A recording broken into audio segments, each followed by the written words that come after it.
We're live with you on SportsGrid. It's GameTime Decisions. I'm Kevin Walsh. Big time Monday here. No NBA because the dust has settled on the regular season for the association. We have the 3-6 and the 4-5 in both conferences set. We have the play-in tournament, which will start tomorrow in the East. Excited to go through all of that. We will, of course, recap what happened at Augusta National. Scottie Scheffler puts on another green jacket. We also have Major League Baseball and NHL games to go through. We'll get some picks on the board. And we as well have the WNBA draft tonight. Caitlin Clark, every single indication that she will be selected first overall by the Indiana Fever.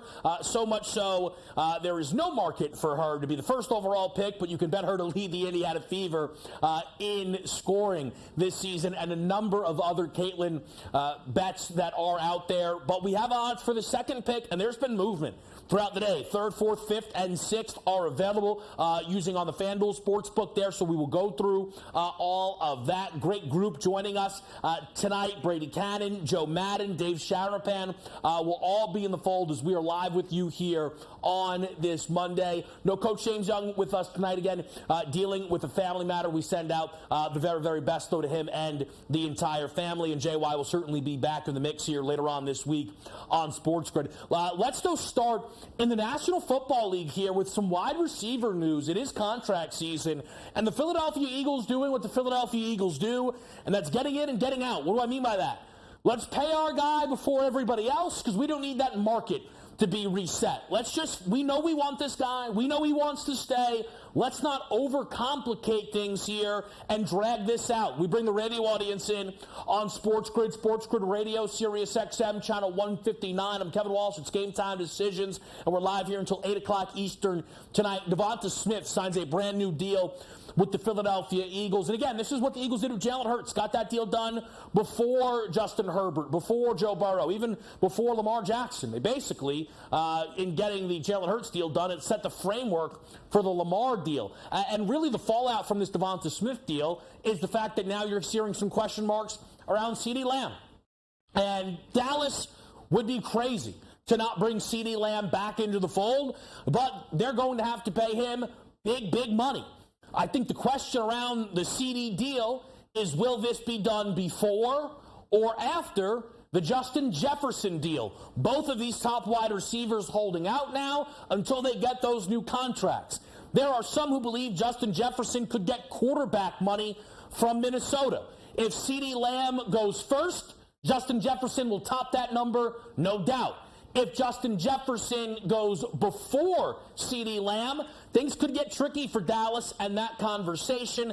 Minnesota, of course, one of the key teams when we look at the NFL draft, which is coming up now in less than 2 weeks' time. SportsGrid having major coverage for that event. We talked about the NFL draft a little bit over the weekend. A mock draft through the odds, where a player is favored to go, and what do it look like if the favorite consistently comes in? J.J. McCarthy, who has a minus number to be a top 5 selection, around minus 175, is not favored to be selected at any of the singular instances 1 through 10. A lot of people believe he could go to Minnesota. It would require the Vikings to trade up, though, of course, to make him a top 10, top 5 pick. Some believe Arizona at 4 and the Los Angeles Chargers at 5 will be listening. And, of course, we will follow those rumors and odds movement here on GameTime Decision and across the network. Let's open it up, though, and put some eyes on some of the key items here, including what Scottie Scheffler did at Augusta. Second green jacket in 3 years. Entered at minus 115 on Sunday. And we'll talk to Brady Cannon a little bit here in a bit, what he thought of the Masters, as well as some early thoughts on RBC. And it took me a while to accept that the correct bet was the boring bet, if you will. I wanted to sling some money around on Tommy Fleetwood, who had a nice day, at around 110 to 1. And yeah, you could have got some good money on Tommy Fleetwood to finish top 5 or beat his round score. But when it came to winning this tournament, it became clear it was going to be Scottie Scheffler. And at minus 115, that bet If you think about betting Scotty Scheffler, and I'm not knocking anybody who bet him at 4-1, you obviously cashed your ticket. Great job. But betting Scotty Scheffler at 4-1, when you look and every single person is dead even, nobody's hit a golf ball yet, with 4 rounds of golf to play, or at minus 115, 1-shot lead on Morikawa, 2-shot lead on Homa, 3-shot lead on Aberg. Nobody else really was going to even contend at that point. And at minus 115, it actually felt for the first time in a long time we had value on Scotty Scheffler. And he did not make this thing close, shot 4 under, 11 under for the tournament, and absolutely ran away with this thing. The intrigue was gone, but the tickets were cashed on anybody that bet Scotty Scheffler. And he is a fascinating discussion at RBC. At last look, his odds are posted. There is not a lot of certainty that he will actually play in that tournament. Before we shoot to the NBA, let's quickly go to the NHL. The ice tonight, important because we are nearing the close of the NHL's regular season. Some key games here with Boston and Washington. You've got Pittsburgh and Nashville. We'll go late night, Kings, Minnesota, and we'll keep some East Coast action for you with the Devils and the Isles. We will, of course, mix in Major League Baseball. The MLB Play of the Day will be upcoming as well, so do not go anywhere. We'll shoot this now down to the NBA bracket, and I want to expand on this NBA bracket in just a few moments here on the show. What's set, what's settled, what's locked in the West? This has been the case for a bit. The 4-seeded Clips, the 5-seeded Mavericks. Dallas is flipping to a favorite. Is that Mavs money? Is that Kawhi injury concern? We will unpack that. Minnesota and Phoenix, the Suns, a big winner from the NBA's regular season finale. With the Lakers beating the Pels, the Suns avoid the play-in and get a round 1 matchup against a Timberwolves team that they just beat in the regular season finale to secure this 6th spot instead of having to play potentially the Denver Nuggets. In the Eastern Conference, we'll go Cleveland and Orlando. The Cavs, an embarrassing mistake to punt on that basketball game. They could have been 3rd. They were too worried about having to play Philly or Miami. Maybe it works out for them, though, drawing Orlando in the opener. Milwaukee and Indiana. Giannis looks unlikely for game 1. The Bucks could be one and done. The Doc excuses are loading as we speak. Your play-ins are set. The Eastern Conference and the Western Conference, we will go through those. But if you also take a look, tonight, the WNBA draft. Caitlin Clark expected to, of course, go first overall to the Indiana Fever. Cameron Brink, supposed to be a spark, minus 9,000. It's down to minus 2,000. What's the move? What's the riddle? Can we figure that out? Camila Cardozo favored to go 3rd. We will investigate it all and be live with you for the beginning of the WNBA draft. It's Game Time Decisions on SportsGrid.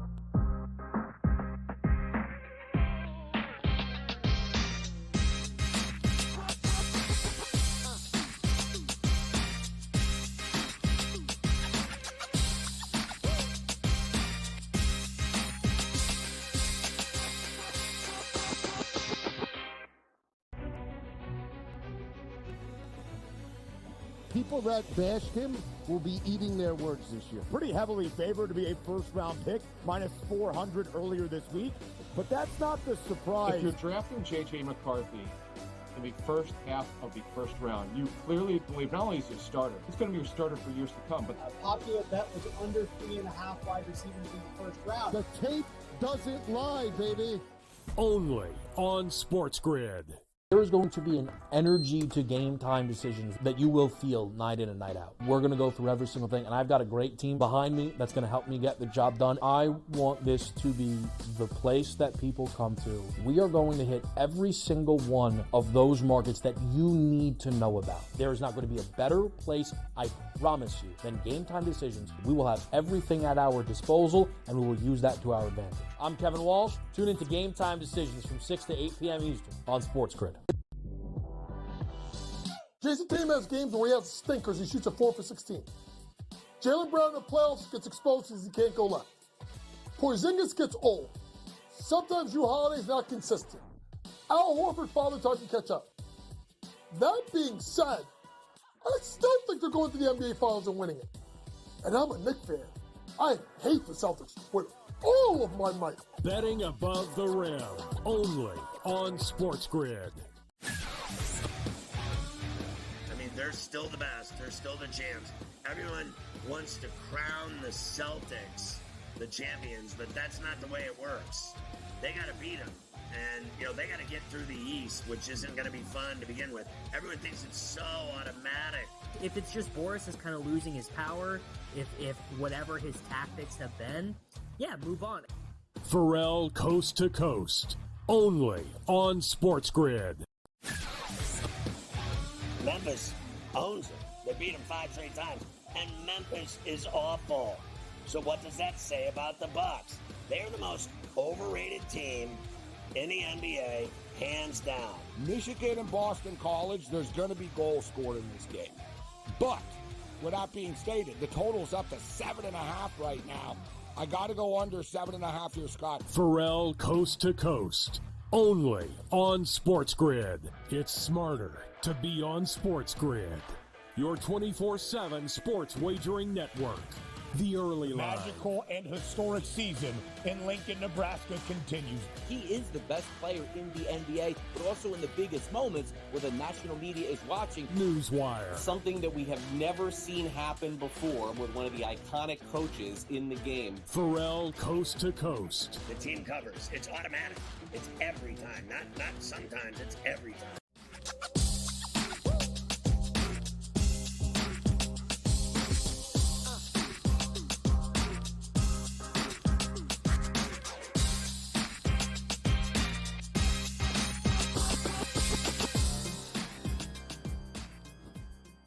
All right, we're live right here on SportsGrid. It's Game Time Decisions. Excited to be with you on this Monday night. Joe Madden will be here in 15 minutes. We'll go through the baseball and the hockey. Joe will stop by a few times tonight to help us set that up. Also excited to talk to Brady Cannon about what's going on with the RBC Heritage and, of course, his takeaway from the Masters 2024. But I must dive into the NBA as the dust is settled. Regular season is done, play-in is on deck, and we have a number of markets that are starting to materialize. Again, we will also tonight talk some WNBA draft. Quickly, as I said over there, we've got the 3-6 and 4-5 in each of these conferences. The Mavericks-Clippers is becoming a very, very fascinating watch, with Dallas flipping to the favorite in the series. Now, part of that is the Mavs have become a team that a lot of people are buying into. Why wouldn't they be? They have the best record in basketball since March 6th at 16-4. They've been awesome. They've been absolutely awesome, the Dallas Mavericks. The Clippers are, well, they're clippering, aren't they? Here's the deal. I don't root for injury, but I sure do like being right. And if we get to this series and Kawhi does not play, anyone out there with a Clippers future, if you try and tell me, oh, come on, what if Kawhi was up? Don't care. Don't care. This is how it goes. And here's the deal. Here's the deal.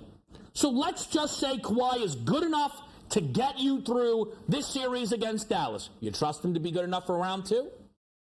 You trust him to be good enough for the Western Conference Finals? The Clippers are an absolute waste of your betting dollars. Plus 650 to win the conference? No way.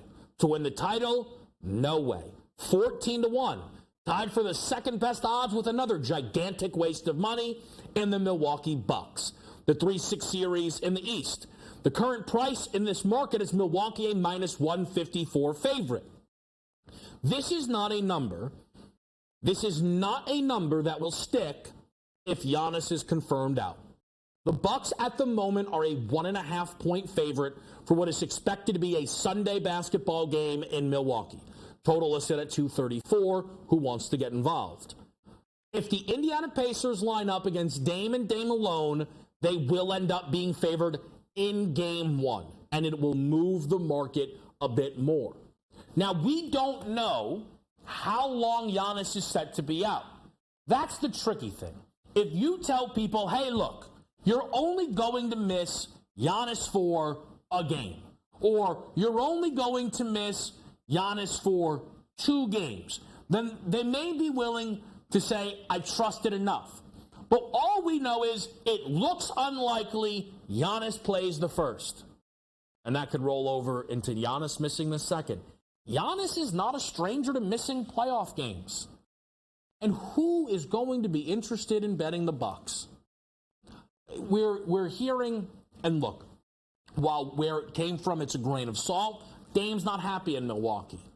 Why I think it's even willing to bring up, does anybody find themselves surprised at that news? That Damian Lillard, who only and singularly wanted to go to the Miami Heat, is unhappy about being in Milwaukee and this roller coaster? And now in the playoffs, again, looking around, feeling like he's alone? I'm not saying feel bad for Dame. Dame is a big part of the why Milwaukee Bucks are in this position that they're in. Dame yesterday ripped off a 2 for 14 performance. Atrocious, Damian Lillard, yesterday against the Orlando Magic. But if Dame's checked out, Giannis is injured, and Doc is, whatever that is, nobody's going to be looking to invest in the Milwaukee Bucks. It's just the state of things. And you continue to look at the series that are set up right now. Cleveland's a favorite, minus 186 over Orlando, who's at a plus 156 price. And then we have the Suns, a slight favorite over Minnesota in that series.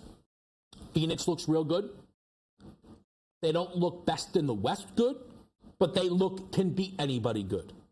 And I think Phoenix is really interesting when you look at the bracket.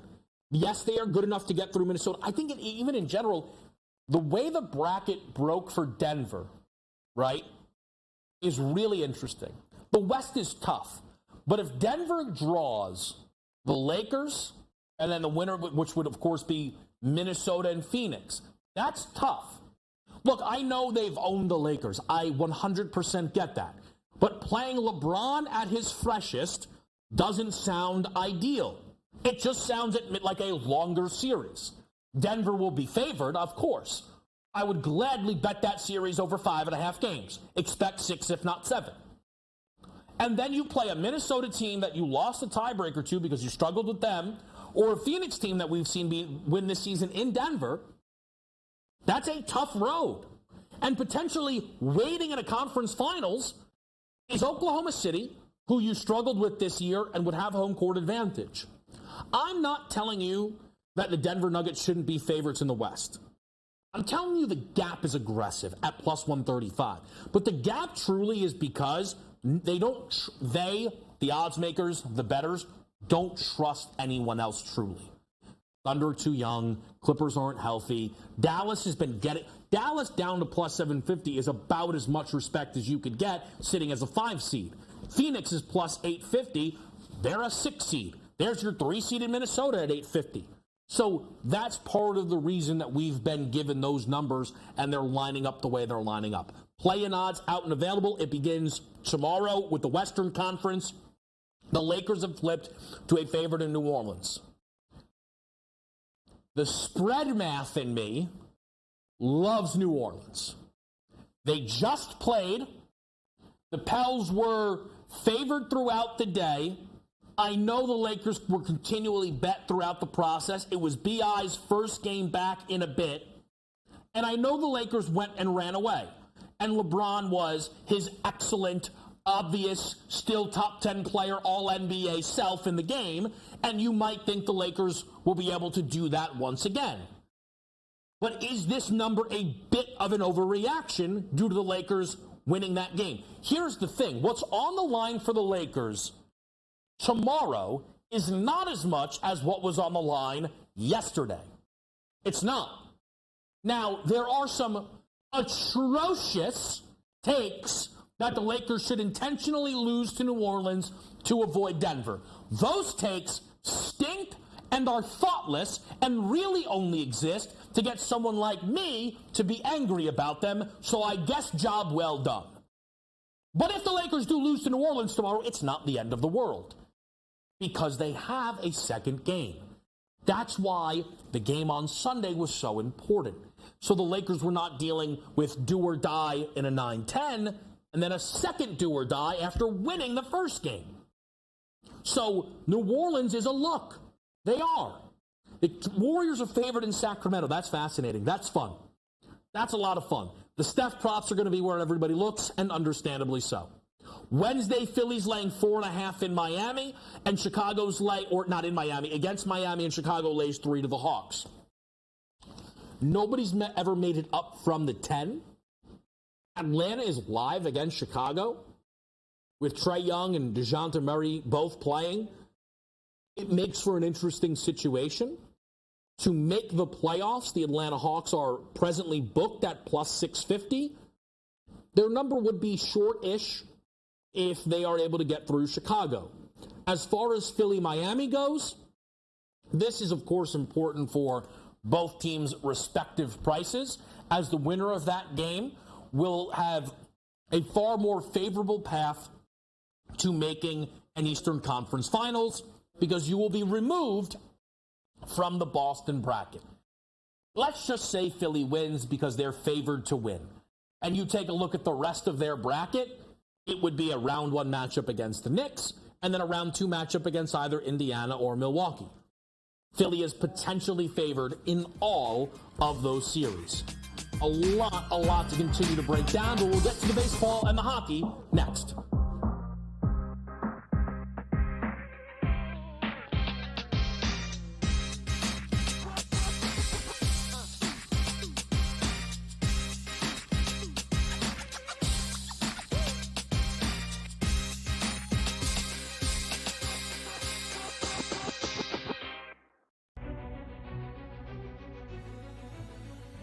People that bashed him will be eating their words this year. Pretty heavily favored to be a first-round pick, minus 400 earlier this week. But that's not the surprise. If you're drafting J.J. McCarthy in the first half of the first round, you clearly believe not only is he a starter, he's going to be your starter for years to come. But A popular bet was under 3.5 wide receivers in the first round. The tape doesn't lie, baby. Only on SportsGrid. There is going to be an energy to game time decisions that you will feel night in and night out. We're going to go through every single thing, and I've got a great team behind me that's going to help me get the job done. I want this to be the place that people come to. We are going to hit every single one of those markets that you need to know about. There is not going to be a better place, I promise you, than Game Time Decisions. We will have everything at our disposal, and we will use that to our advantage. I'm Kevin Walsh. Tune into Game Time Decisions from 6 to 8 p.m. Eastern on SportsGrid. Jason Tatum has games where he has stinkers. He shoots a 4 for 16. Jaylen Brown in the playoffs gets exposed because he can't go left. Porzingis gets old. Sometimes Drew Holiday's not consistent. Al Horford father time to catch up. That being said, I still think they're going to the NBA Finals and winning it. And I'm a Knicks fan. I hate the Celtics with all of my might. Betting above the rim, only on SportsGrid. I mean, they're still the best. They're still the champs. Everyone wants to crown the Celtics the champions, but that's not the way it works. They got to beat them. And, they got to get through the East, which isn't going to be fun to begin with. Everyone thinks it's so automatic. If it's just Boris is kind of losing his power, if whatever his tactics have been, yeah, move on. Pharrell Coast to Coast, only on SportsGrid. Memphis owns it. They beat them 5 straight times. And Memphis is awful. So what does that say about the Bucks? They're the most overrated team in the NBA, hands down. Michigan and Boston College, there's going to be goals scored in this game. But, with that being stated, the total's up to 7.5 right now. I got to go under 7.5 here, Scott. Pharrell Coast to Coast, only on SportsGrid. It's smarter to be on SportsGrid. Your 24/7 sports wagering network. The early line. Magical and historic season in Lincoln, Nebraska continues. He is the best player in the NBA, but also in the biggest moments where the national media is watching. Newswire. Something that we have never seen happen before with one of the iconic coaches in the game. Pharrell Coast to Coast. The team covers. It's automatic. It's every time. Not sometimes. It's every time.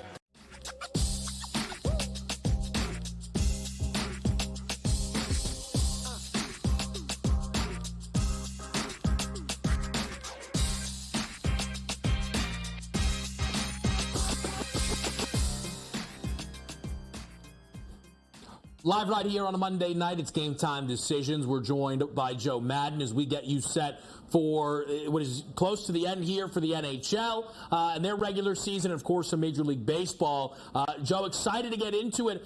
Let's start with something you were telling me about before we got going here, and that's Nikita Kucherov and his chase for the century mark in a specific market. What are you looking for tonight with the Lightning and the Sabres?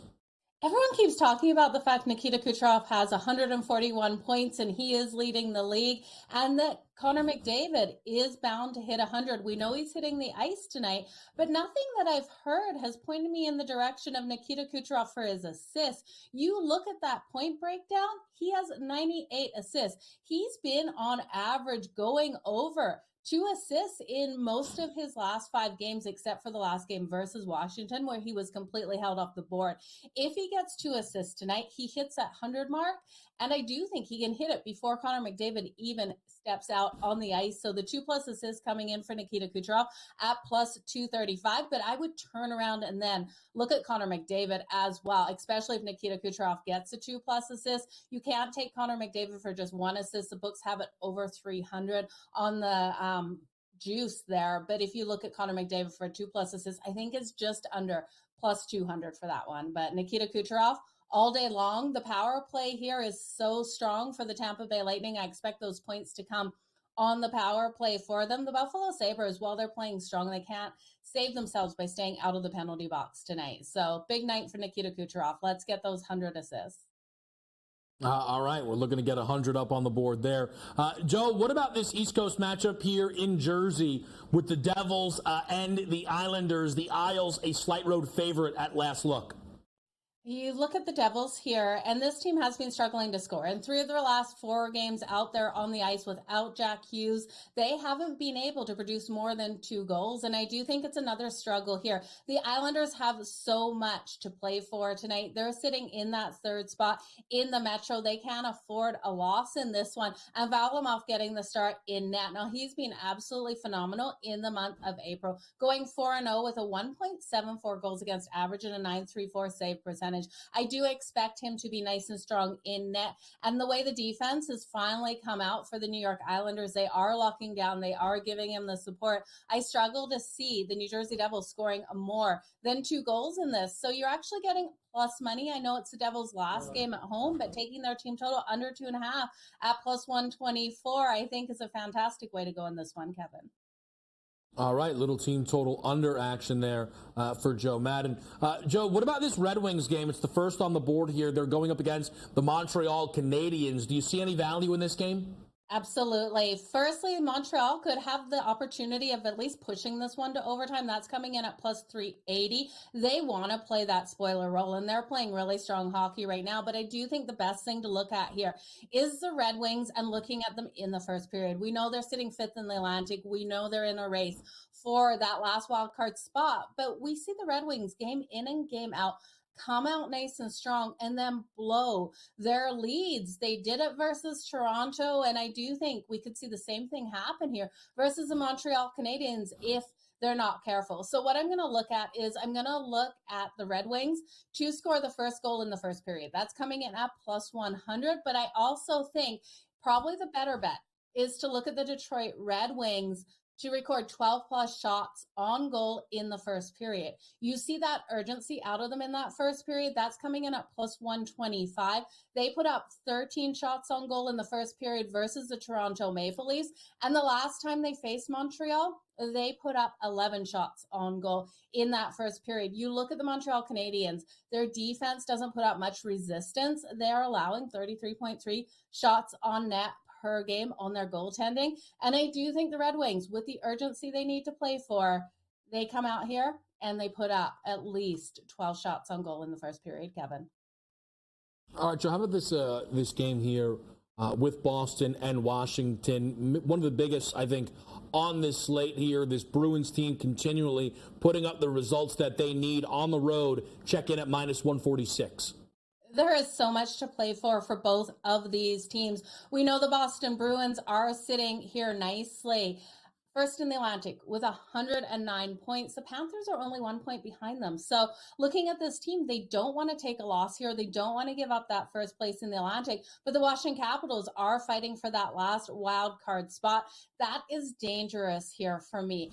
I would look at the first period, and I think that first period is a defensive battle. Looking at the goaltending matchup, Charlie Lindgren has held the Washington Capitals in the playoff race, and then Swayman coming in here for the Boston Bruins. We know how elite the defense has been and the goaltending for the Bruins. I'm going to take the first period under 1.5. That's coming in at -122. You could also look at the no goal in the first 10 minutes. That's coming in at +106. So a little bit of plus money there, but we could see one of these goaltenders slip up fast. I just don't see this one being a game where we get 2 goals in the first period. I am leaning on the home dog here in the Washington Capitals with how strong they've been fighting. It's just too chalky on the Boston Bruins. And you look at their last 10 games, 8 of them have been on the road. So while they've had some rest between these road games, it's a lot of time out on the road for the Boston Bruins.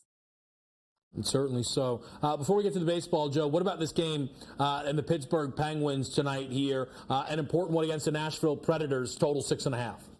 So important for the Pittsburgh Penguins here. And I do think you have to, again, look at this team to be able to come out and get the win. They've gone 7-0-3 in their past 10 games, and they have so much to play for here. They did take that loss versus the Boston Bruins. They're sitting 6th in the Metro with 86 points. They're 1 point behind the Capitals and the Red Wings and the Flyers, and 3 points behind the Islanders for that third spot in the Metro. So the Penguins are going to need absolutely this win here. If they don't win tonight, they're going to be out of playoff contention. Sidney Crosby for his 2+ points, I would circle. That's coming in at +172. He has to drive this team.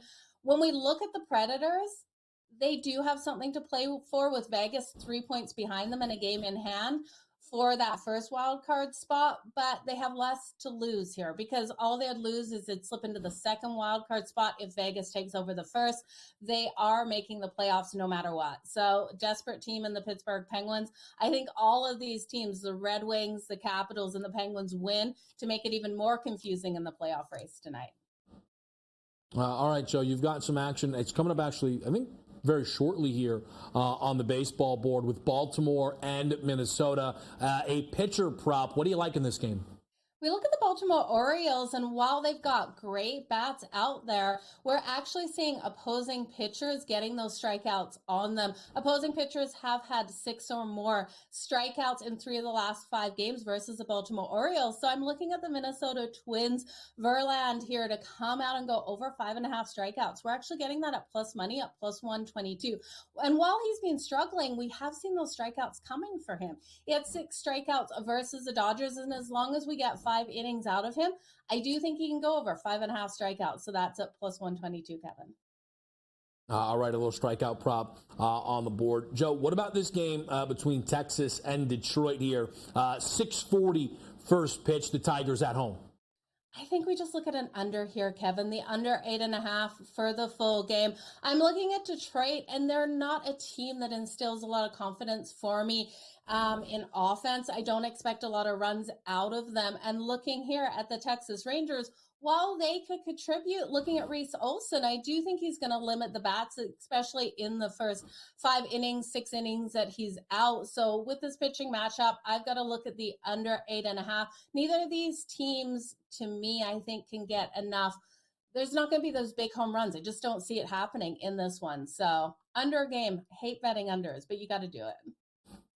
Yeah, you got to do it when it makes sense. And then lastly, Joe, I don't know, a lot of Blue Jays Yankees this year, it feels. The first time these teams played, it was in New York. Toronto, again, unsurprisingly, shut the Yankees out in their home opener. Not a home opener here for Toronto, but a team that did put together 2 really important wins to close out the series against Colorado and get themselves back to 500. A slight favorite now here against the New York Yankees. How do you see it playing out? Do we really get to celebrate Toronto's wins over Colorado? Because I don't know, Kevin, that 5-0 win yesterday, I was like, good, they finally looked how they should, but I still don't have the faith in Vladdy out there. He's not getting the production I would have expected out of him, but he is leading this team with 3 home runs. So he's able to produce when he turns it on in this one. Chris Bassett getting the start, and I know he's been shelled in his first couple of starts out here. He is stronger at home, so I do have faith in him here at home. And Gill coming out here for the New York Yankees, I think he should be able to limit the bats of Toronto because, like I said, I just don't trust this team offensively as of yet. This first 5 under 4.5 is where I'm going to go with this one, coming in at -104. I expect a lower scoring first 5 innings. Things could open up after that, and that's why I didn't take the 8.5 to the under for the full game, because I just don't trust the bullpen here for Toronto to give up a ton of runs. We know this Yankees team, if they get a pitcher that they hit off nicely, they will. So we'll see what happens here, but I do think that first 5 stays under 4.5. All right, there it is. Perfect. Joe, a breakdown with the ice and the Major League Baseball. You might be thinking, isn't there a lot more to come? Yes, we will talk to Joe again in 30 or so minutes. Joe, we appreciate it, and we'll talk in a bit. We'll see you guys soon. All right, great stuff there from Joe Madden. MLB play of the day for myself. Anthony Rendon, over 1.5 hits, runs, and RBIs. It took him forever to finally get a hit this season, and he has since been red hot, batting better than .360 over his last 10 games. 3 straight games with multiple hits. Don't be surprised if this is first inning cash. More baseball to come. We'll talk to Brady Cannon about the Masters next.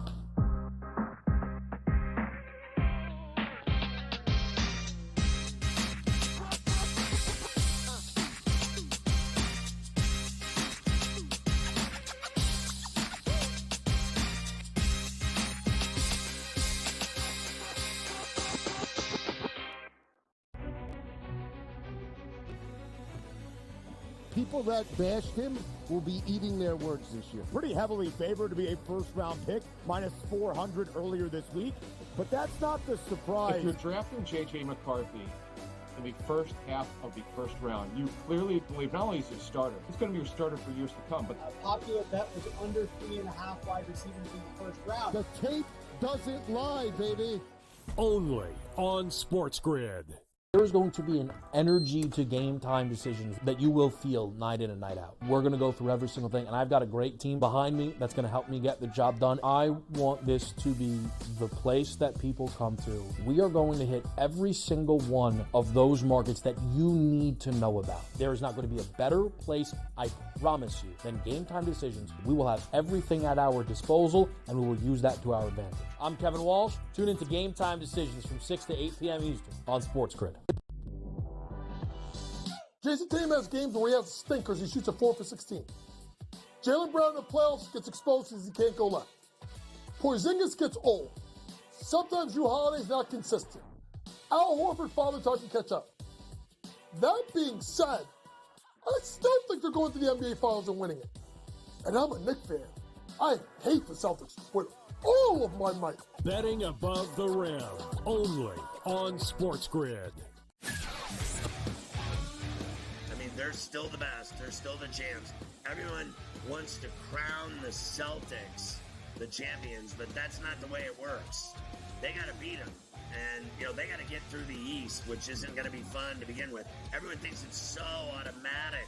If it's just Boris is kind of losing his power, if whatever his tactics have been, move on. Pharrell Coast to Coast, only on SportsGrid. Memphis owns it. They beat them 5 straight times. And Memphis is awful. So what does that say about the Bucks? They're the most overrated team in the NBA, hands down. Michigan and Boston College, there's going to be goals scored in this game. But, with that being stated, the total's up to 7.5 right now.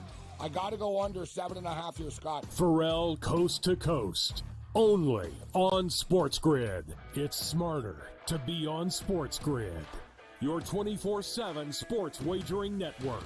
The early line. Magical and historic season in Lincoln, Nebraska continues. He is the best player in the NBA, but also in the biggest moments where the national media is watching. Newswire. Something that we have never seen happen before with one of the iconic coaches in the game. Pharrell Coast to Coast. The team covers. It's automatic. It's every time. Not sometimes. It's every time.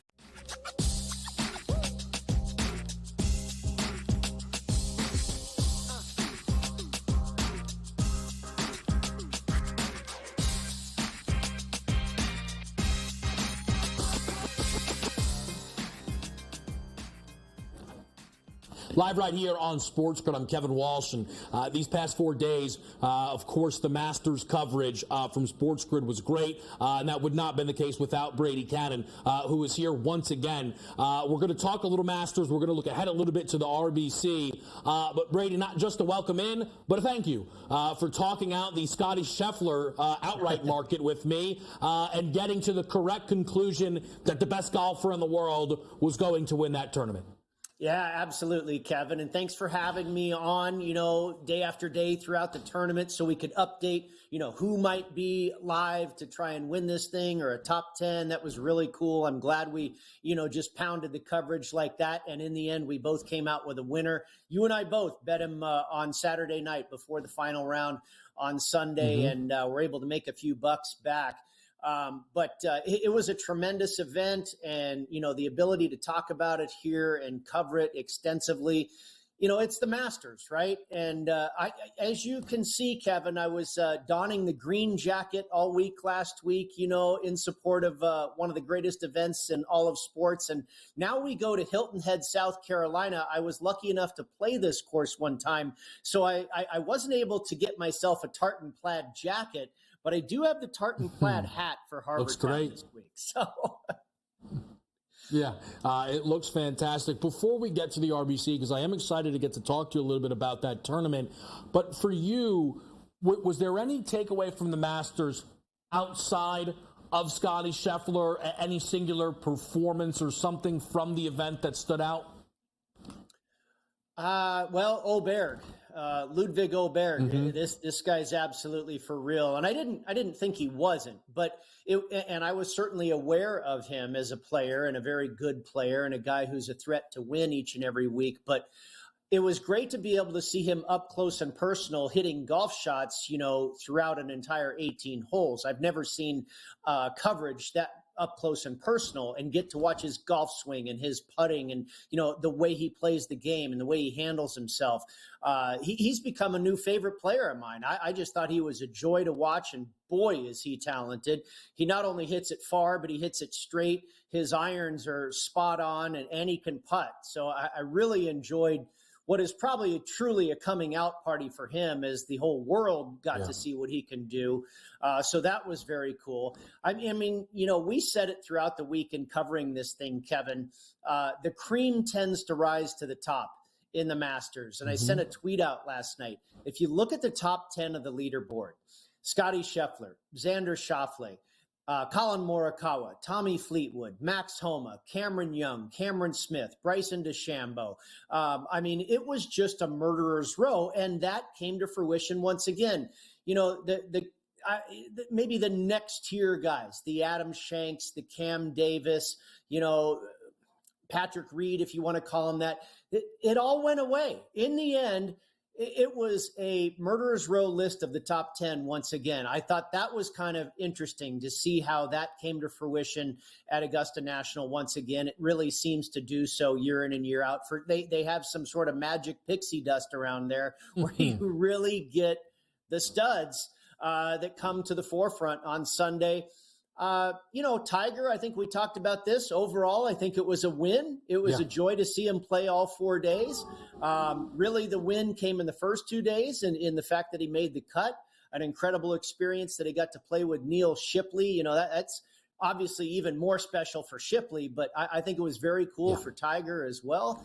And I also thought it was very cool how the first couple days we got some brutal conditions and very difficult wind. And then Saturday, it was almost like a U.S. Open with how crispy and fast those greens had got. And then Sunday, we kind of got to exhale and breathe and watch these guys play, the back nine on Sunday at Augusta National. We got a little bit of everything. So I enjoyed the heck out of it.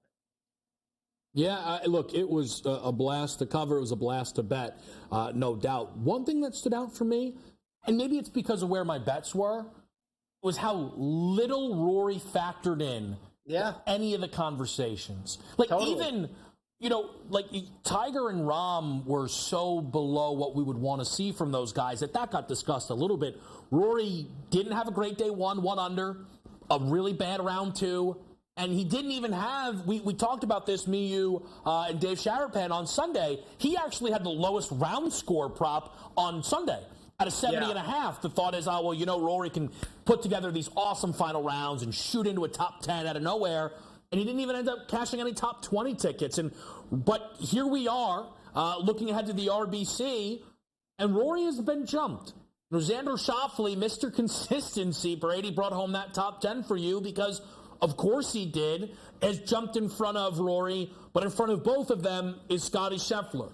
And that's the starting point of this tournament. I mean, considering we spent not a lot, but more than enough time asking if Scottie would pull out of Augusta, do you expect Scottie Scheffler to play at the RBC? Obviously important whether the favorite and best player in the world is actually going to tee off.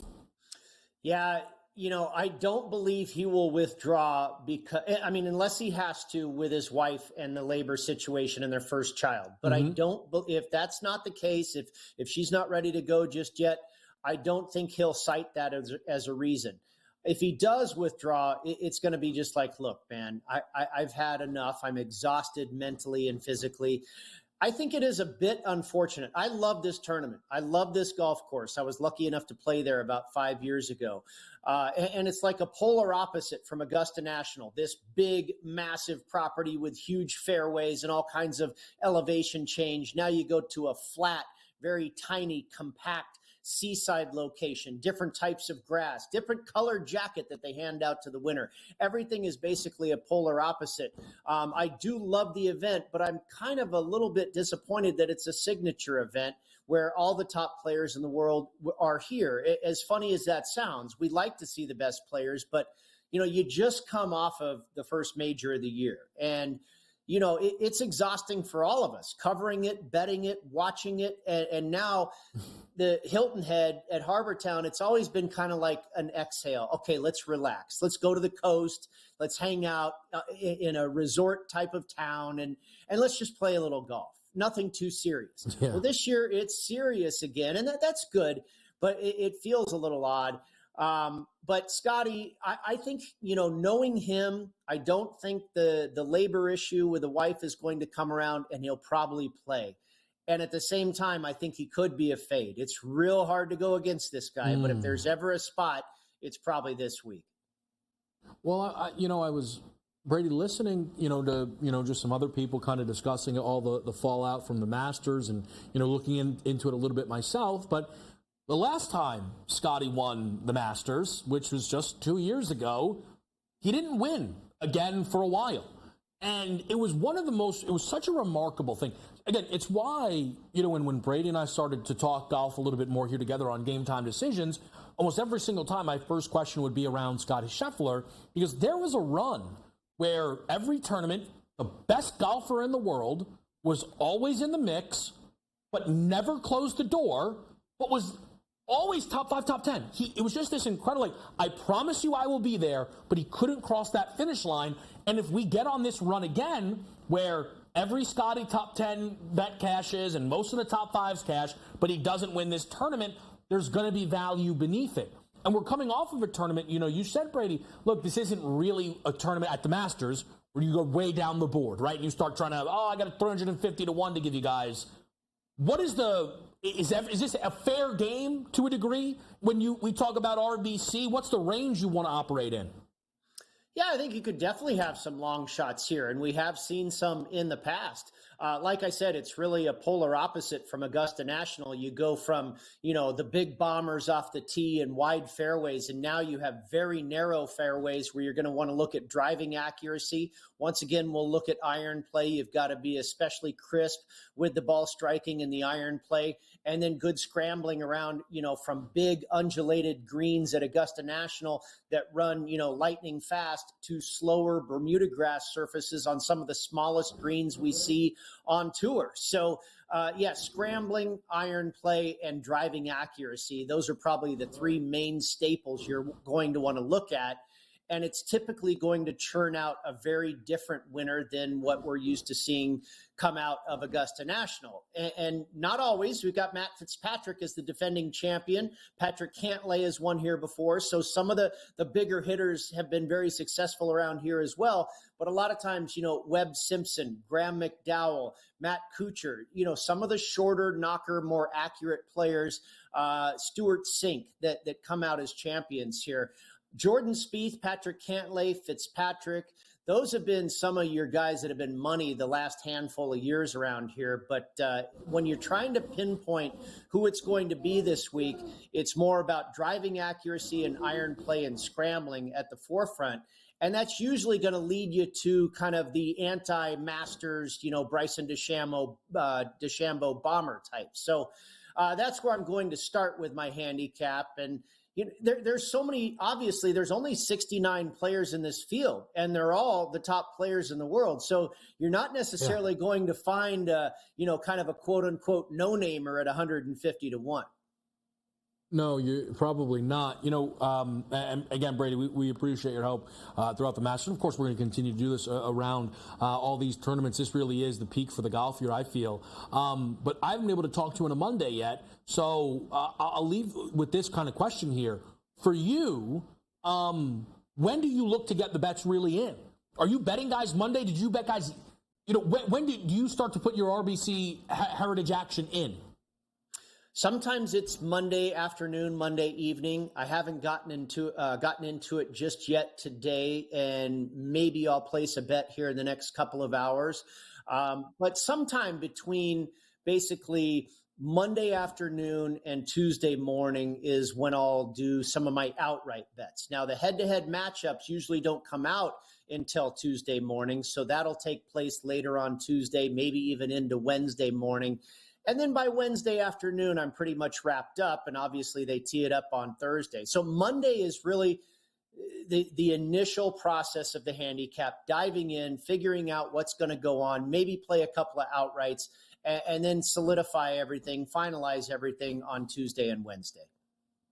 All right, so plenty of time for that action to get in. And again, a lot of big names that we're going to be able to follow. And we'll talk to Brady, certainly, I know, this weekend around the RBC. And you can find him on Twitter at Las Vegas Golfer for any breakdowns that you need pre-tournament. Brady, thank you as always. We really appreciate it. Yeah, it was great that you were able to convince yourself to get on Scotty Scheffler. I love how I told you, I said, look, you were talking about Fleetwood and Cam Smith and these guys. I said, look, at some point, they're probably going to disappoint you. If you go in on Scheffler, you're going to be in the thick of it all the way through, my man. And, hey, ended up being all the way until the very end. Yeah, I mean, if I'm overly honest, the Scotty stuff was going so well, I snuck a nap in, Brady, because things were looking good. A rocking chair win. Looking good. A true rocking chair win. A sleeper. Very yes, good. Absolutely fantastic. Again, that is Brady Cannon. I appreciate it so much here. Coming up, we're going to put two other baseball plays on the board for everybody. And then at the top of the hour, we will put our eyes on the WNBA draft, which is tonight. We're back here. Quick break on SportsGrid.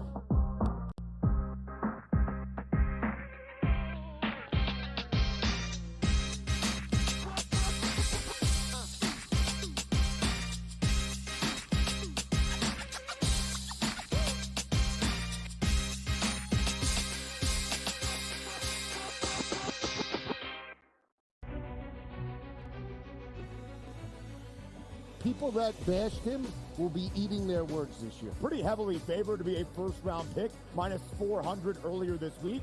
But that's not the surprise. If you're drafting J.J. McCarthy in the first half of the first round, you clearly believe not only is he a starter, he's going to be your starter for years to come. But a popular bet was under 3.5 wide receivers in the first round. The tape doesn't lie, baby. Only on SportsGrid. There is going to be an energy to Game Time Decisions that you will feel night in and night out. We're going to go through every single thing, and I've got a great team behind me that's going to help me get the job done. I want this to be the place that people come to. We are going to hit every single one of those markets that you need to know about. There is not going to be a better place, I promise you, than Game Time Decisions. We will have everything at our disposal, and we will use that to our advantage. I'm Kevin Walsh. Tune into Game Time Decisions from 6 to 8 p.m. Eastern on SportsGrid. Jason Tatum has games where he has stinkers. He shoots a 4 for 16. Jaylen Brown in the playoffs gets exposed because he can't go left. Porzingis gets old. Sometimes Drew Holiday's not consistent. Al Horford father time to catch up. That being said, I still think they're going to the NBA Finals and winning it. And I'm a Knicks fan.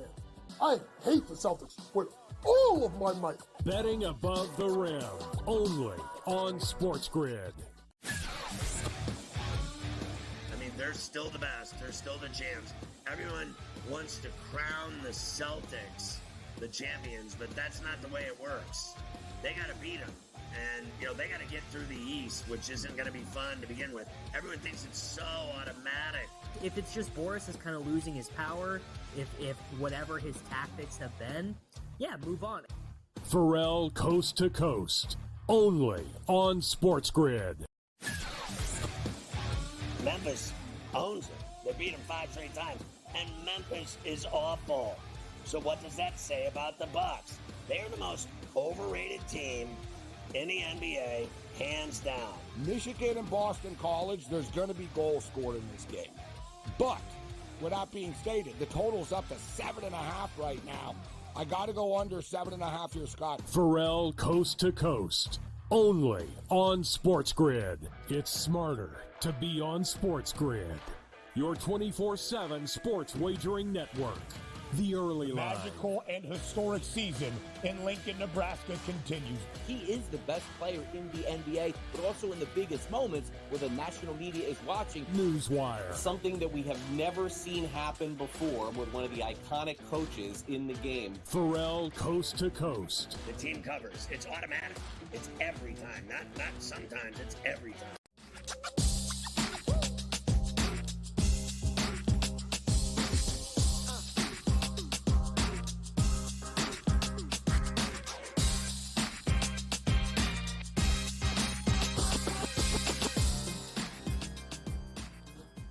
All right, we're live with you right here on SportsGrid. It's Game Time Decisions. Excited to be in the mix. Just to give everybody an idea, what do we have coming up? At the top of the hour, we're going to hit the WNBA draft. There's a couple of interesting spots. There's some market movement day of as well. Caitlin Clark, no market for her to go off of the board at 1 because of how much of a lock that appears to be, which is incredible because there is a market for Caleb Williams to go first in the NFL draft, and we all would say, oh, those are similar. Clearly not. They feel like it's even more of a certainty that you will see Clark off the board at 1. We'll get to all of that. We'll talk to Joe Madden again in about 15 minutes. We'll get the rest of her picks for tonight's baseball board as well as the NHL. And then at 7:25, Dave Sharapan enters the fold. We'll talk some big picture stuff with the golf, with the NBA playoffs. But I also would love to get his insight around this WNBA draft. It's a rarity. We've not been sat here in this chair. And hey, look, a lot of people are talking and watching the WNBA draft. This is the impact of Caitlin Clark, so we're going to handle that. 2 picks, though, to add to the MLB play of the day, which is in action and is technically halfway home on the Anthony Rendon over 1.5 hits, runs, and RBIs. A leadoff single really would have been great to just bring him home. That is not the case, though, but still plenty of more opportunity for Rendon to bring in 1 more hit, run, or RBI. The other bets that I'm adding are O'Neal Cruz for a run scored at -115. Look, it's always tempting to get a leadoff hitter at around that number to score a run. O'Neal Cruz has not been scored by a teammate in 9 games. His 2 runs scored in that window were both on home runs by himself, which is pretty remarkable. Now, part of that is the batting average has been dropping a bit. He's not given himself a ton of opportunities here. But against Adrian Hauser, I think Cruz will have them. So I like O'Neal Cruz for a run scored. That was again at -115. And then I took Joe Ross under 17.5 recorded outs. This was listed at minus 130. Joe Ross, still not a big volume pitcher up against the good Padres lineup. I'll take the under. Quick break, back in less than a minute. We'll talk WNBA draft.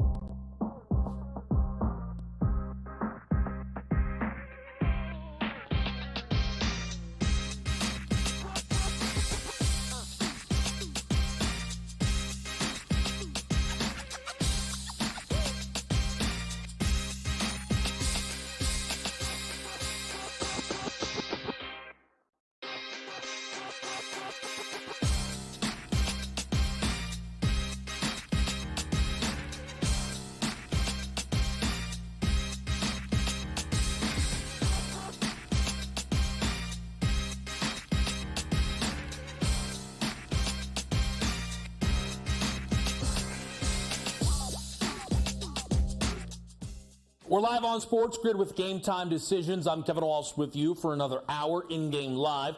We'll be taking over tonight where they follow all of the live action. And on SportsGrid, some of that action could be involved in Davis-Maddox same-game parlay. Let's take a look.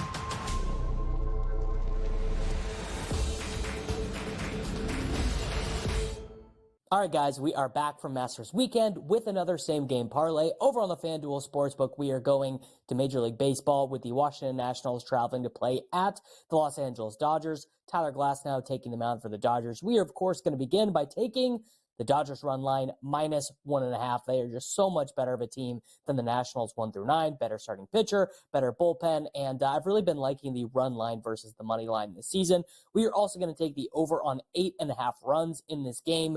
Feels like a real explosion spot for the Dodgers offense. And then we are going to add Shohei Ohtani to hit a home run in this game as well. He is off to one of his, actually the best start in his entire career on offense. His weighted runs created plus right now as a Dodger is above his career mark and above his MVP seasons for the Angels.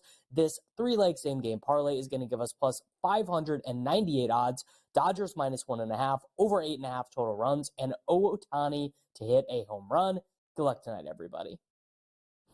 All right, appreciate the breakdown there from Davis-Maddox. We're now going to get over to the WNBA draft, which potentially the first 3 picks are right here. Caitlin Clark, Cameron Brink, and Camila Cardoza. Caitlin Clark, marketless as it pertains to the first overall selection. Again, it is incredible because the timing works out that we can compare this to another foregone conclusion in Caleb Williams. And they're willingly posting that market. To not post it on Caitlin Clark says that it's not even worth their time. We already know the deal. Let's post Clark specials, which they have. Radio audiences here, Sirius XM Channel 159. Kevin Walsh with you on this Monday night across the SportsGrid network. Excited to break down some of the key markets in the WNBA draft. So if Caitlin Clark is a far-gone conclusion, then what happens at 2? A really interesting spot for the LA Sparks. The Sparks check in with not just the 2nd pick, but the 4th pick as well. The top end of this draft, there's a lot of bigs on top of this board between Brink, Cardoza. Also, you have Aaliyah Edwards and Angel Reese. The market on minus 2,000 for Cameron Brink might look really strong. This was minus 9,000, though. Camila Cardoza has started to clearly get some buzz in the market that she could be the pick at 2. I think the Sparks find themselves in an odd spot because to some degree, I wonder if they would actually prefer to pair one of these bigs with Rickea Jackson. And I don't think there's any world where they could draft Brink and then, well, it seemed like there wasn't a world where they were going to be able to draft Brink at 2 and take Jackson at 4. But that has since switched. The market now for the 3rd overall pick is favoring Camila Cardoza. Earlier in the week, minus 115 for Cardoza. You see now minus 300, minus 310. It has come back a little, though, that it still could be Tennessee's Jackson going off of the board at 3. The thing is, there's also some complications there. Where the WNBA draft is completely unique is the frequency in which the same teams can control a lot of the top of the draft. You have at 1 the Fever, at 2 and 4 the Sparks, at 3 and 7 the Chicago Sky. So do the Chicago Sky in any way at 3rd overall factor in what they believe will be available at 7, which, by the way, and maybe a bit of a surprise to people, is Angel Reese, the superstar from the LSU National Championship team that fell short in an Elite 8 game against Iowa, and Caitlin Clark is projected to go 7th. The Chicago Sky, though, actually made a trade, I believe, with the Lynx to get up from 8 to 7. If you look at this draft, it seems to be a definitive top 7, so interesting that they were able to pull that off.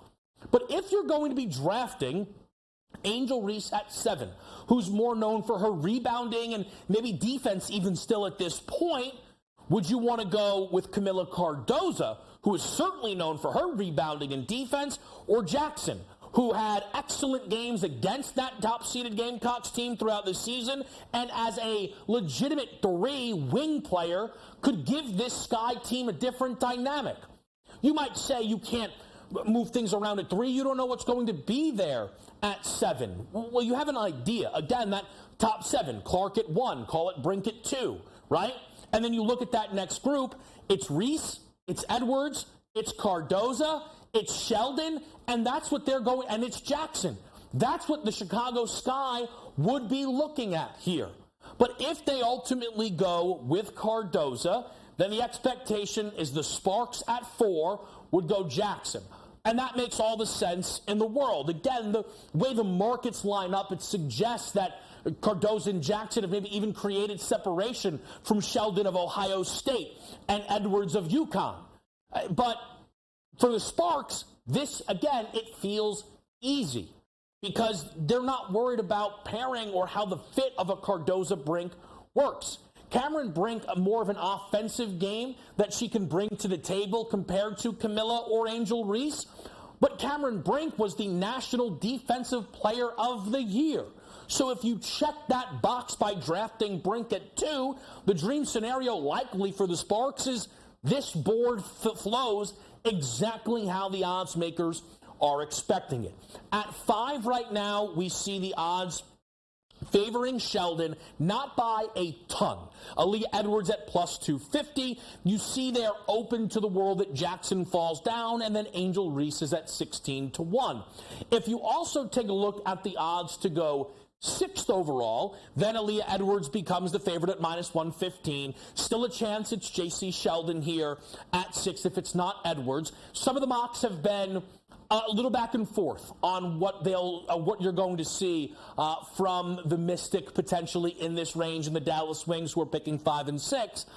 I would still be a bit tempted, perhaps maybe a bit naive of me, but taking Angel Reese at 16 to 1 at 5th and then 10 to 1 here as the 6th overall pick doesn't feel like a bad way to play it. At the end of the day, the WNBA is about to enter something a little different and unique, which is something the NBA has known for a long time, and that's the power of stars. Caitlin Clark about to become the WNBA's biggest. That's not a slight to the people before her. It's a little interesting to watch how some of them have been upset about it, but that's neither here nor there. The thing is, Caitlin Clark's the best player in this draft and the biggest star. Angel Reese might not be the second best player in this draft, but she is the second biggest star. In a world where she comes off of the board at 5 or 6, it wouldn't be the most stunning thing. Again, getting 16 and 10 to 1 in those markets, worse ways to potentially spend your coin tonight, especially if Rendon can figure out the other half of this hits, runs, and RBIs. We'll talk to Joe Madden next.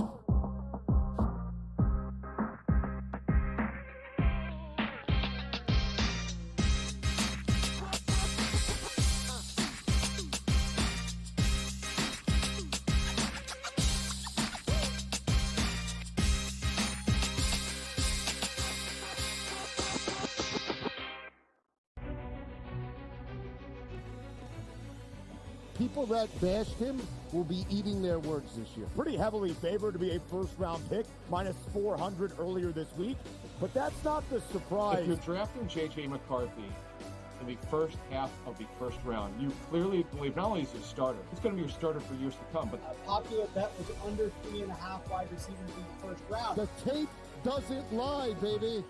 Only on SportsGrid. There is going to be an energy to game time decisions that you will feel night in and night out. We're going to go through every single thing, and I've got a great team behind me that's going to help me get the job done. I want this to be the place that people come to. We are going to hit every single one of those markets that you need to know about. There is not going to be a better place, I promise you, than Game Time Decisions. We will have everything at our disposal, and we will use that to our advantage. I'm Kevin Walsh. Tune into Game Time Decisions from 6 to 8 p.m. Eastern on SportsGrid. Jason Tatum has games where he has stinkers. He shoots a 4 for 16. Jaylen Brown in the playoffs gets exposed because he can't go left. Porzingis gets old. Sometimes Drew Holiday's not consistent. Al Horford father time to catch up. That being said, I still think they're going to the NBA Finals and winning it. And I'm a Knicks fan. I hate the Celtics with all of my might. Betting above the rim, only on SportsGrid. They're still the best. They're still the champs. Everyone wants to crown the Celtics the champions, but that's not the way it works. They got to beat them. And, they got to get through the East, which isn't going to be fun to begin with. Everyone thinks it's so automatic. If it's just Boris is kind of losing his power, if whatever his tactics have been, yeah, move on. Pharrell Coast to Coast, only on SportsGrid. Memphis owns it. They beat them 5 straight times. And Memphis is awful. So what does that say about the Bucks? They're the most overrated team in the NBA, hands down. Michigan and Boston College, there's going to be goals scored in this game. But, with that being stated, the total's up to 7.5 right now. I got to go under 7.5 here, Scott. Pharrell Coast to Coast, only on SportsGrid. It's smarter to be on SportsGrid, your 24/7 sports wagering network.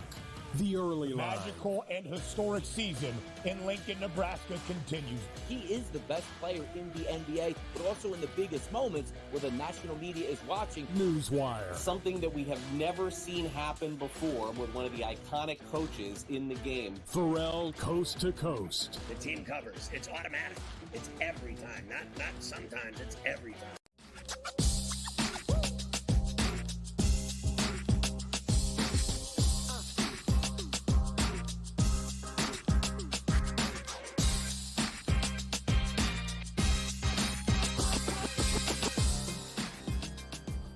All right, busy night here on SportsGrid. It's Game Time Decisions to continue. Helping us break down tonight's NHL and baseball boards is Joe Madden. Joe, thank you for joining us once again. Let's stay with the ice here. And the New York Rangers at minus 210 continue to be priced as comfortable favorites here. Total 6.5. Do you like anything in the game between New York and Ottawa?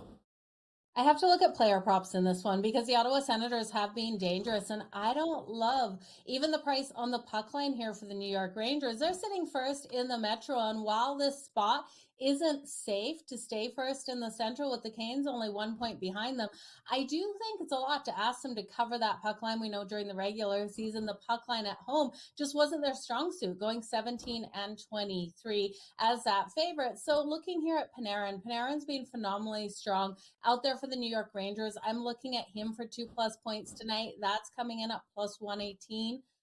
Plus 102 for the 2+ points. He's had 118 points on the season, 48 goals and 70 assists, but I have to circle Chris Kreider as well for that anytime goal. His anytime goals coming in, Kevin, at plus 145. He has 39 goals on the season. I love looking at these players who are going to hit a nice mark. Hitting the mark of 40 probably is a great thing for Chris Kreider out there, so I do like him at the plus 145. I just am scared of the Ottawa Senators. They can be dangerous. They love playing that spoiler role this time of year. Yeah, listen, especially this is just kind of the section where things like that happens. Also, by the way, quickly, they did finalize the men's USA basketball roster, which is probably way more interesting to me than a lot of other people. But that news did come down, and I will probably at some point talk about that. But Let's continue to help people put picks on the board here, Joe. So we'll go late night LA Kings, Minnesota Wild, LA, a minus 170 range favorite here, total 5.5. Okay, so the LA Kings should come out and get a nice big win here, and I'm looking at them on the puck line. This is the only favorite I feel really comfortable about that puck line bet tonight, Kevin. Laying the 1.5 coming in at plus 155 with them. The Minnesota Wild are eliminated, and they're playing a lot of rookies out there. And while these rookies had success versus the San Jose Sharks, the smothering defense of the LA Kings are going to be all over them. They're not going to give them the space out there on the ice to get that puck movement going. So I do think the Kings can come out and cover it. When we look at both meetings so far this season, the Kings have dominated both of them. They were able to win back in March 6-0, holding the Wild completely off the board, and 7-3 back in October. Now, Kopitar probably won't hit the ice. He has some sort of nagging injury, not bad enough that he won't play in the playoffs, but in the position where they're just keep him off. They kept him off versus the Ducks. I would look at Kempe, though, here. Kempe to come out nice and strong. The Wild, you might see something out of Kaprizov because he's been phenomenally strong, but you look at the defense here and you look at Cam Talbot in net for the Kings, and I can't see any other way than the Kings winning this and covering that puck line, Kevin, to make some money on this game.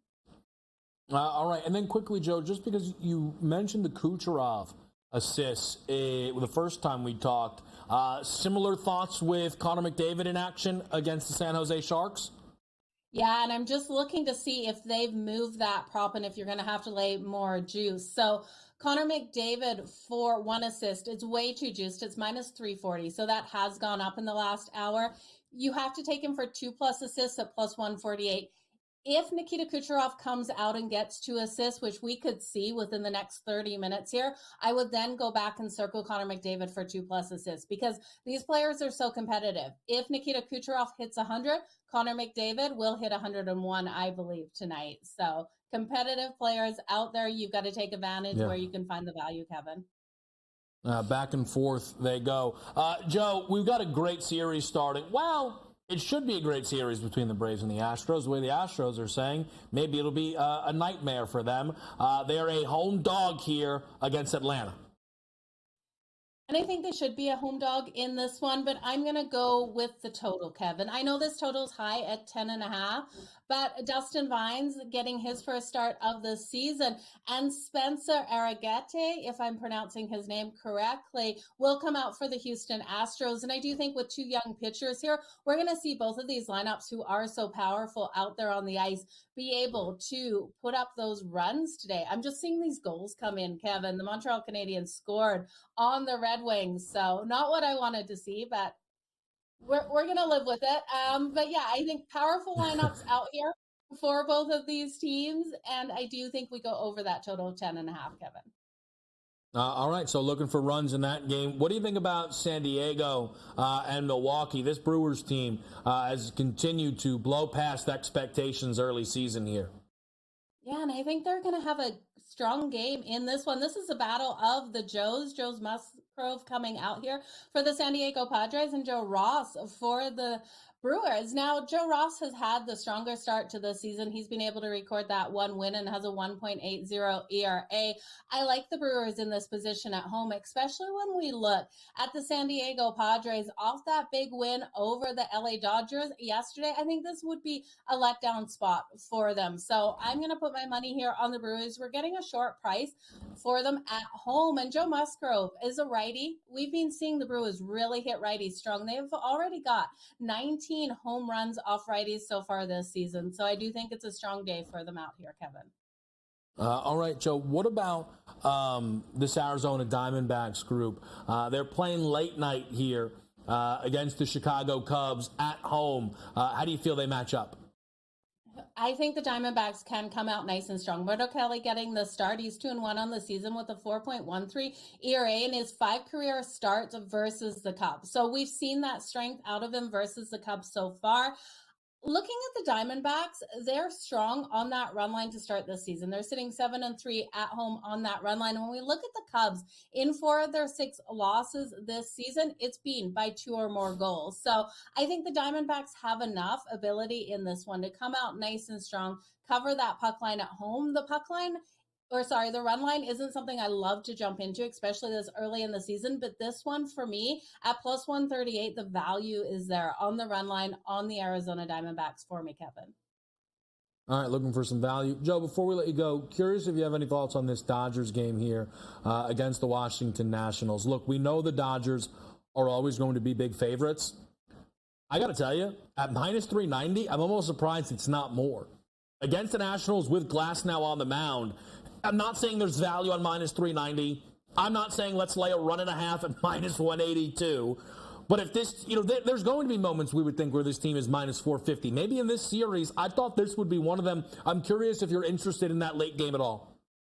Yeah, I am. And I'm going to look at the Dodgers in the first 5 on that run line. You said it. Tyler Glasnow has been absolutely phenomenal. He was able to record 14 strikeouts versus the Minnesota Twins. And I do think he comes out strong in this one and really limits the Washington Nationals, able to get those strikeouts on the board. And we see the Dodgers go up nice and fast. Now, we talked about the Padres, how this could be a letdown spot after winning versus the Dodgers yesterday. This is a bounce back spot for me for the Dodgers. I like that first 5 run line with the value there. I believe you're still laying 1.5 in it. I don't love the full game laying 1.5 at minus 182.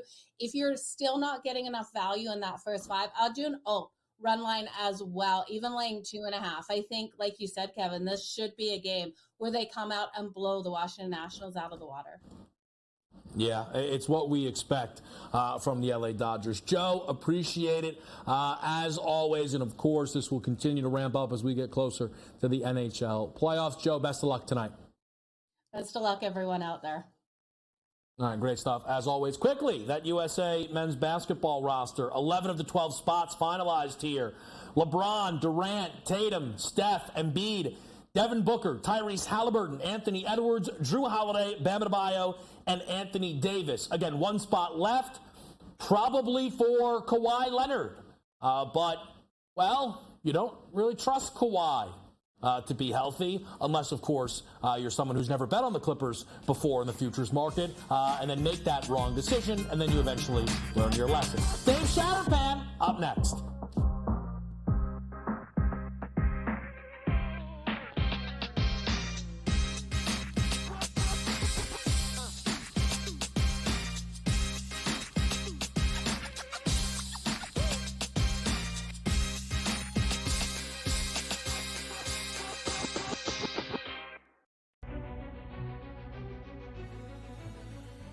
People that bashed him will be eating their words this year. Pretty heavily favored to be a first-round pick, minus 400 earlier this week.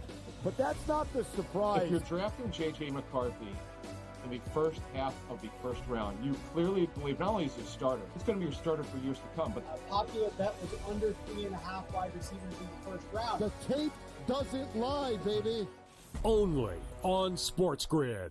There is going to be an energy to game time decisions that you will feel night in and night out. We're going to go through every single thing, and I've got a great team behind me that's going to help me get the job done. I want this to be the place that people come to. We are going to hit every single one of those markets that you need to know about. There is not going to be a better place, I promise you, than Game Time Decisions. We will have everything at our disposal, and we will use that to our advantage. I'm Kevin Walsh. Tune into Game Time Decisions from 6 to 8 p.m. Eastern on SportsGrid.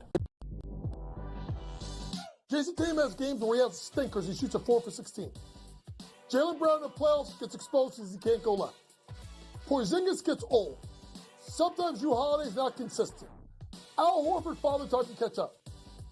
That being said, I still think they're going to the NBA Finals and winning it. And I'm a Knicks fan. I hate the Celtics with all of my might. Betting above the rim, only on SportsGrid. They're still the best. They're still the champs.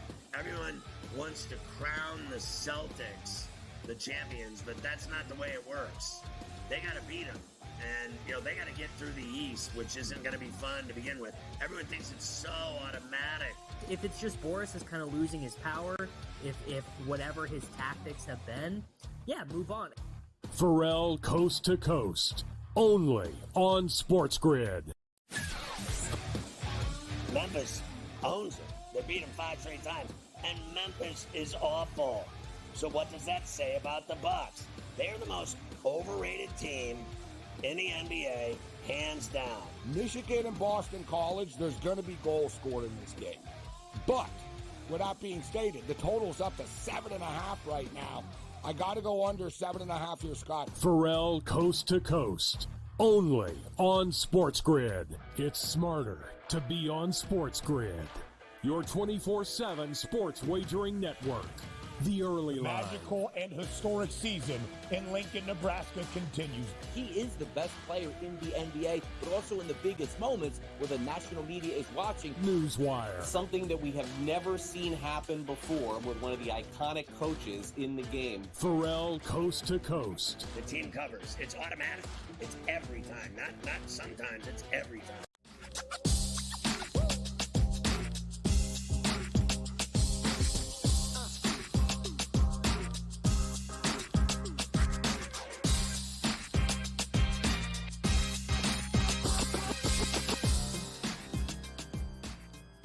All right, back with you right here on SportsGrid. Again, just take a look at this Team USA roster. We'll talk to Dave Sharapan in a moment. So that starting lineup, LeBron, Steph, Durant, and Embiid. If Kawhi's healthy, does he start or does Tatum start?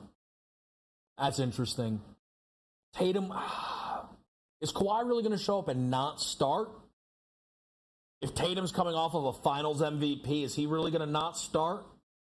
It's interesting. I'll say this. If Kawhi isn't healthy enough to take the spot and they're looking for a forward, it is probably Jaylen Brown, isn't it? If you just look across the league, if they wanted a big, Jaren Jackson Jr. kind of comes to mind, just taking a quick look here at the landscape. If you wanted Donovan Mitchell should be on this roster, but he's not. I get it. Halliburton, pass first, pace, all that. I know Knicks fans are going to be furious that Brunson's not here. Well, Kyle Bridges could maybe get some consideration with his defensive capabilities. I think Brunson would love to be on this team. Interesting spot. Again, it's definitely supposed to be Kawhi's. I guess Paul George could make a case as well. Do you think LeBron can overrule everyone and just bring Kyrie in? He'd probably love to do that. I guess we'll see. Again, it's definitely for Kawhi. But the is Kawhi healthy thing is a tale as old as time. Dave Sharapan is here. We're live with you on SportsGrid on a Monday night. Consig checking in a little early for us here on this Monday. How's it going, Dave? Good, sir. Good to see you. What were you just discussing? Were you discussing what? You're already making moves for guys to be on different teams, or were those postseason awards, or what was that discussion? I'm sorry, I didn't catch it at the beginning. The Team USA men's roster came out for the Olympics. Okay. And it is a final stand for a lot of the league's best players. Yes. And to some degree, it's probably, I know I'm breaking into a Team USA thing, but deal with it. I'm not going to get up and walk off camera. My Team USA basketball hat is right over there. That's what that's what I wore today. It's not this is the deal. Yep. Here's what I would imagine. You take a look at the best players in this league, right? The top 3 MVP vote getters are going to be Jokic, Luka, SGA. None of them are American. Embiid would have won it if he stayed healthy. He's on this team, which is incredible. And then 5th is going to probably be Jalen Brunson votes-wise. But again, that top 3 is not U.S. Vic's coming. Giannis is not there. So it's probably one of those things where it's not just the last stand for LeBron, Steph, Durant, Kawhi on Team USA, but it's probably a call to action to a degree for in 2028 that whatever the best USA talent crop looks like, to make sure that they also play. Dave, I'll tell you this, in the room, they're going to need anybody but USA. That's what they're going to need. Anybody but USA. Most likely, depending on the actual roster constructions, it'll be It'll be interesting to see the numbers because I don't think it's a shoe-in, right? It used to be an automatic. I mean, the spreads were in the 30s. When we would put this stuff up, games would be 30 point spreads. 50 one time played like Angola or something. I remember we just sat around and went like this. We don't know what to make the number. Just see if you could get a bet on the other. Just put up 50. See if anybody bets it. Usually minimal handle. And then depending on the time of the year, at least in Vegas in the summer, it's a little slow. So we didn't do as much handle as like you will do now with PASPA being passed and this stuff being available everywhere. I think it'll be a nice summer boom. If it's competitive, if Greece is competitive or, one of the other countries that has, I don't know, some of these guys on it could be good. So someone just sent me a tweet. What do I think the price will be? So some quick research. In 2020, they were minus 320 to win the whole thing, right? Mm-hmm. The roster, five best players: Lillard, Durant, Drew Holiday, Draymond, Tatum. Here's the point. The starting five this go-around: Steph, LeBron, Durant, Embiid, Tatum, minus 500.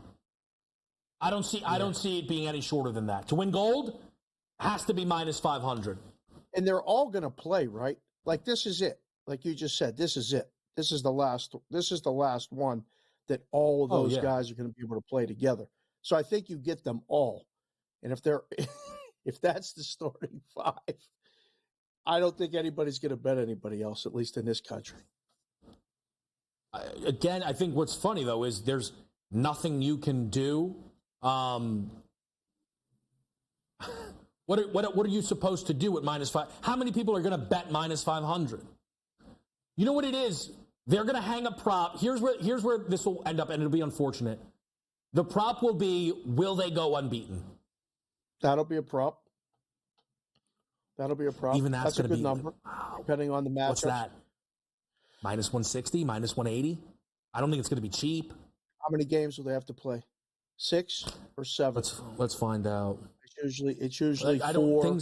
Things always and then change. A quarter, exhibition, a semi, and a final. So it's you either play 6 or 7. 3, and then the knockout stage is another 3. So 6 games. Right. So it's like a 6 tournament. So it's like South Carolina women were minus 140 to win that thing. Yep. Yeah, it'll be higher. And, minus 200. And I mean, but that's again like how many people are going to lay minus? I will probably. They're not. You want to bet it? You will. Yeah. I mean, all their money lines are going to be minus 1,000, right? Oh, I mean, look, we're projecting out, but it's going to be, it's going to be something. Wow, that's awesome. Yeah. It's funny though how quickly the juice can get zapped out of it when your options are lay 20.5, right? or bet against Team USA. Yeah, right. They'll cover. Yeah, a lot of. I'll tell you what, they're going to be in the room just rooting in the under, aren't they? Because people are like, I can't lay 20. They're going to score 107. Let's just bet the over. That'll probably be how a lot of it goes. A lot of it's approached like this. If we get one game, we're good as the book. Like, that's all. You're not going to get them all. So if they don't cover one game, let alone lose a game, that's all you want. As the book, there's just certain things you put up. You're very unlikely to win. So you hope the people take the money and then they, find their way to NFL season wins or to college football, whatever. Like you give them some ammo to fire on some other stuff. That's all that is. You're not trying to win every bet. You're just trying to keep everybody in action.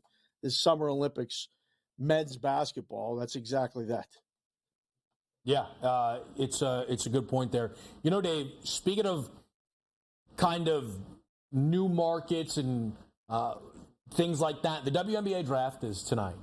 And you and I got to talk about this a little bit on Thursday. Yep. I want to just start with this.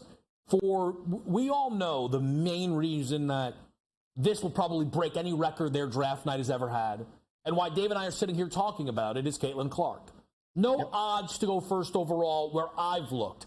I don't know if you've seen that market, but why might odds makers not post the Caitlin market? It's a done deal. It's the biggest unkept secret in the world. What? Yeah. I don't even know what we would do to put it up. Like, how fast will they announce the draft pick? Maybe, something fun like that. It's not whether she's being taken or not, but I think there's intrigue in 2, 3, 4. Is there not? Yep. You could actually have a little bit of fun either betting or booking this with the picks after her, but the eyeballs are on it because of her. Yeah, it's I think my favorite kind of comparison is we have odds for Caleb Williams to go first, and it's $100 wins you back $1. But think about this. They're willing to post that. They won't even post the Caitlin bet because they're like, no one's going to even throw money on someone. This is a complete waste. There's a very small chance that Chicago or something gets overwhelmed with a trade. There's zero chance that Indiana's trading that pick. They are picking her. There's zero. Somebody could give them their whole team, and they're not doing it. So I think that's the. Plus, it's football, and it's WNBA, so you have to put it up. So that's a little bit of the difference. That's true. Yeah. Yeah, and I think, but also again to Dave's point, if Indiana trades it's so someone can draft Caitlin at 1. Basically, what would have to happen is someone put a typo in, and they sent the wrong name in to the draft, and they'd be like, wait, this isn't true. We need to reverse this. We will keep eyes on it. The WNBA commissioner did just take the podium. We'll continue to talk to Dave here on Game Time Decisions next.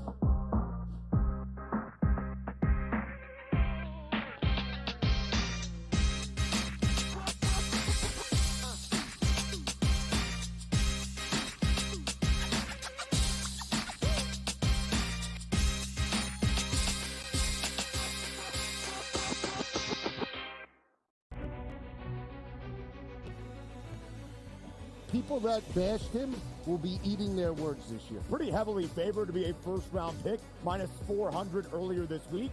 But that's not the surprise. If you're drafting J.J. McCarthy in the first half of the first round, you clearly believe not only is he a starter, he's going to be your starter for years to come. But a popular bet was under 3.5 wide receivers in the first round. The tape doesn't lie, baby. Only on SportsGrid. There is going to be an energy to Game Time Decisions that you will feel night in and night out. We're going to go through every single thing, and I've got a great team behind me that's going to help me get the job done. I want this to be the place that people come to. We are going to hit every single one of those markets that you need to know about. There is not going to be a better place, I promise you, than Game Time Decisions. We will have everything at our disposal, and we will use that to our advantage. I'm Kevin Walsh. Tune into Game Time Decisions from 6 to 8 p.m. Eastern on SportsGrid. Jason Tatum has games where he has stinkers. He shoots a 4 for 16. Jaylen Brown in the playoffs gets exposed because he can't go left. Porzingis gets old. Sometimes Drew Holiday's not consistent. Al Horford father time to catch up. That being said, I still think they're going to the NBA Finals and winning it. And I'm a Knicks fan. I hate the Celtics with all of my might. Betting above the rim, only on SportsGrid. They're still the best. They're still the champs. Everyone wants to crown the Celtics the champions, but that's not the way it works. They got to beat them. And, they got to get through the East, which isn't going to be fun to begin with. Everyone thinks it's so automatic. If it's just Boris is kind of losing his power, if whatever his tactics have been, move on. Pharrell Coast to Coast, only on SportsGrid. Memphis owns it. They beat them 5 straight times. And Memphis is awful. So what does that say about the Bucks? They're the most overrated team in the NBA, hands down. Michigan and Boston College, there's going to be goals scored in this game. But, with that being stated, the total's up to 7.5 right now. I got to go under 7.5 here, Scott. Pharrell Coast to Coast, only on SportsGrid. It's smarter to be on SportsGrid.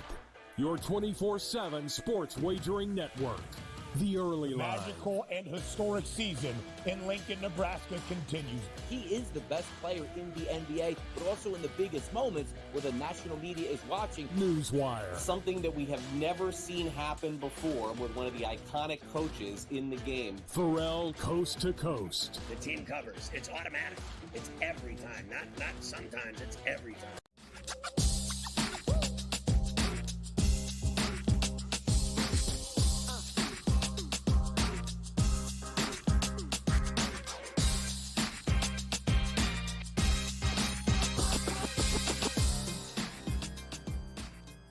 All right, back to right here on SportsGrid. We've got odds on the Indiana Fever draft room. What a bore! I feel like there's been no debates for that crew. Been real easy for them to figure out what the right idea is. There has been odds movement though today. We've talked about it between 2, 3, and 4. They actually are about to make this selection here.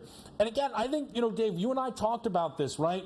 These Caitlin Clark specials that are up listed right now, the Fever's win total, being posted right now, and she was just selected first overall, Caitlin Clark. There's going to be a bigger WNBA handle this season than ever before. Without a doubt. And there's going to be bets on the Indiana Fever to win the championship, which I would dare say hasn't happened in the last couple of years. So we get another team that people will back. Because, out in Vegas, it's an onslaught of aces. It's been aces, aces, aces. I know the books in town have tried to mitigate some of the risk by offering really good prices on other teams. But the local team, dating back to the beginning of time, wherever there were books working, you always need against the local team. So welcome, Caitlin Clark, to the WNBA, and welcome to the Indiana Fever at 20-1 here on my list. Come make a play on that. That would be great. K-Dub, are they going to actually make the playoffs now? Just a quick thought on it. We won't spend too much time on it, but do they make the playoffs now that she's on the team? It's minus 260 to the yes. That market is out and available. That market is out and available, Dave. And I'm not going to bet minus 260 yes, but I'm not looking to be, the sharpest knife in the draw that takes the plus 190 no. Right. Because, again, the one thing to just remind people, the WNBA draft works a little bit differently. It is not the worst team last year gets the pick, right? So Caitlin Clark isn't joining, they're joining a team that added Aaliyah Boston. They've been the worst team over the last 2 years or so. And again, look, and it's kind of funny, and I know this for you is really more the dream scenario.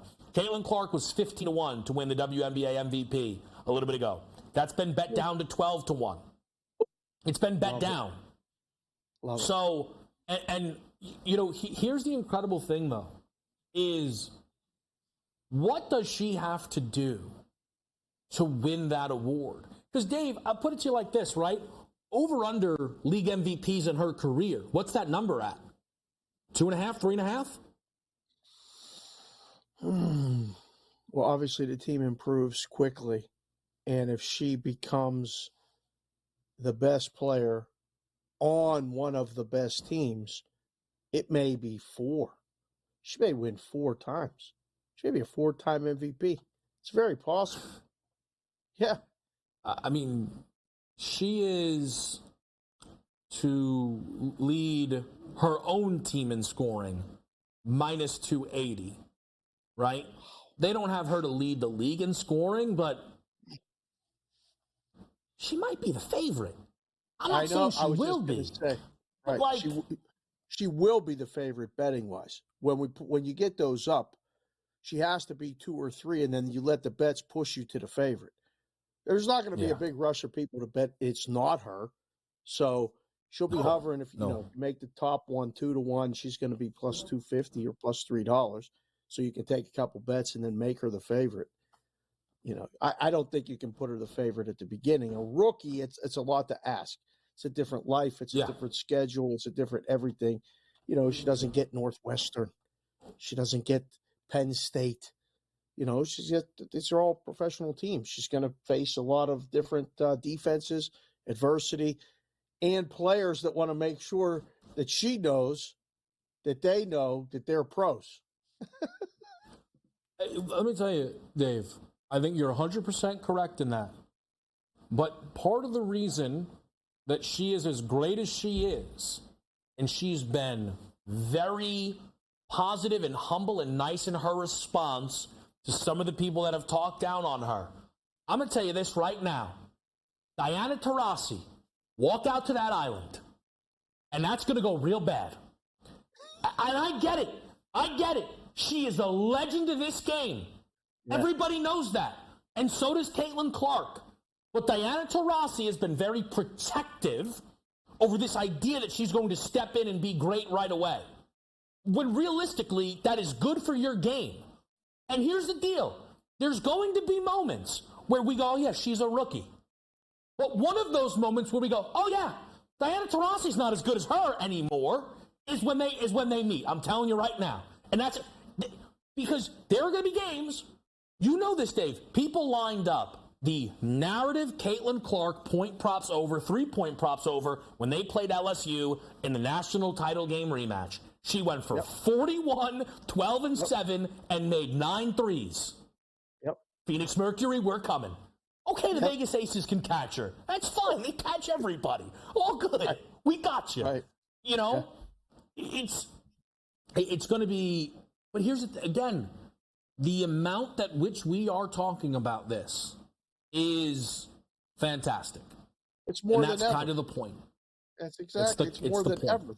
I've never seen in the history of my life, I've never seen props on an individual player in the NBA this early before she was even drafted. Right. They're up. I mean, legitimately they're up. They're taking bets on. There's a market made because of her. Multiple markets made. So, listen, this will be fun. This will give us more content for people. Want more action. The WNBA has been increasing in handle. It's been a very sharp market for years. Very limited number of people actually betting it. Welcome. It's only going to help them because there's going to be people playing it to help, books offset some of that, mitigate the risk. The more people betting to a market, the better for bettors and the book. That's why volume is the name of the game. That's why the NFL works so easy. Yeah, I would say of all those specials, if I had to take one, it'd probably be the 3 triple doubles at plus 210. If I was going to bet any of these, I'd want plus money. And if she had 6 last year, or this past year, she played 39 games, uptick competition, same number of games, cut it in half, I think that's doable. At plus 210, it probably is the fairest number you're getting. Now, the other thing you could try and do is you could pick it off on a game-to-game basis, right? But I think that's going to be, because that's not something that they've ever had to post in the room before, right? In the NBA, every night they post to record a triple-double. They don't post Breonna Stewart or, I know Alyssa Thompson started to put a lot of triple-doubles on the board, but that's a whole... But again, here's the thing.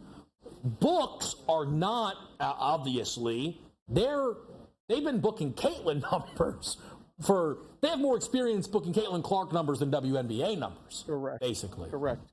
Yes. So they will be a little more comfortable in that respect. We'll get you the LA Sparks pick in a minute just to see if it is Cameron Brink who was the favorite. I wanted to ask you this quickly, though, Dave. Scottie Scheffler wins the Masters. And I'm curious kind of what you heard about all that, not just your thoughts, but, was that a win? Guys in the room were like, all right, I need him to start losing a couple. Last time he won the Masters, he went cold for like a year. So I'm just curious kind of what you heard around Scotty putting up another one. A couple of my buddies wrote articles today about it. He's a huge dog to win the Grand Slam, but the guys quoted in the article were like, he's probably not going to win one of the other majors. Now, I don't know if that's wishful thinking. I don't know where all the events are. I have to look and see. I think the U.S. Open is at Bethpage in New York. I think it's in Bethpage this year. I think so. Yep. So we'll have to see the way the course setups are, but his performance yesterday solidified that. I mean, he went off as a plus 450 favorite pre-tournament. The next guy was 10-1. There wasn't anyone else. It might have got somebody to creep into single digits, but he was that much of a favorite. So the books are already caught on. There's no more Scheffler freebies at the Masters. Next year, I don't even know what that price would be. I'm guessing anywhere between minus $250 and minus $3. It's going to be lower, and depending if he's playing, if he's healthy and everything else, that's the price. You can come bet it or you can pass. We're good with plus, either one, right?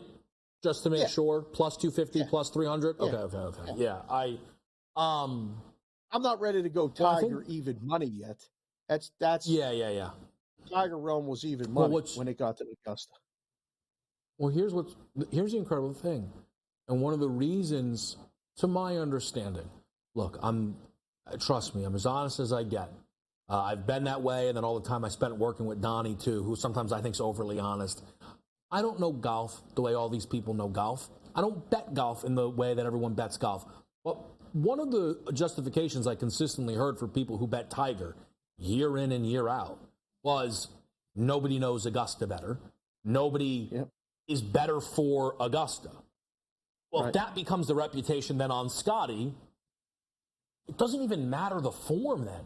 It doesn't matter if he's the world's number one. They were betting Tiger at bad numbers, out of form, to win that tournament nonstop.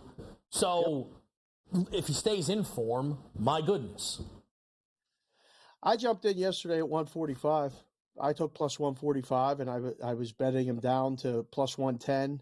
And then when it got to a minus, I waited. It bounced back, and I made multiple bets on Scotty, and I took one shot on Oberg and one shot on Homa, and left it, at like 8-1, and I think 7-1 on Oberg. So what all I needed to see was him not making bogeys. It was only a matter of time, again, that somebody had to go catch him. Nobody was going to catch him. That was the other thing about Tiger. If he was leading on after Saturday, it was a wrap. It was a wrap. Well, that was, and nobody was going to catch him because he knew Augusta, like you said, better than anybody, and he wasn't going to beat himself. Never putting up a 74. That was the only way that Scotty was going to lose that yesterday. So, yeah, it's going to be worth a discussion. Now, going forward, there's going to be a lot of golf people that are going to automatically pick him to win the next major, let alone the next tournament he plays. It's probably a fade. Well, I really want to see if he plays at this RBC. It's not even. It's up right now. He's plus 400, but the guy behind him is Xander at 10. I think they're middling everything, right? I think they're middling everything if he actually plays and all this. Because here's the thing. It's not that he's not going to play in the RBC because his wife's going to go into labor.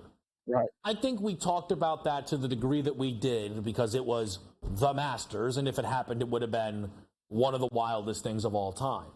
My thing is, if that was something on Scotty's mind last week, I know the RBC is elevated. I'm not saying it's getting in his. I'm just saying, as a human being, if last week he ended the tournament, he's like, I just want to get home to Meredith. Well, he's going to be home for 36 hours and then go back out and golf again.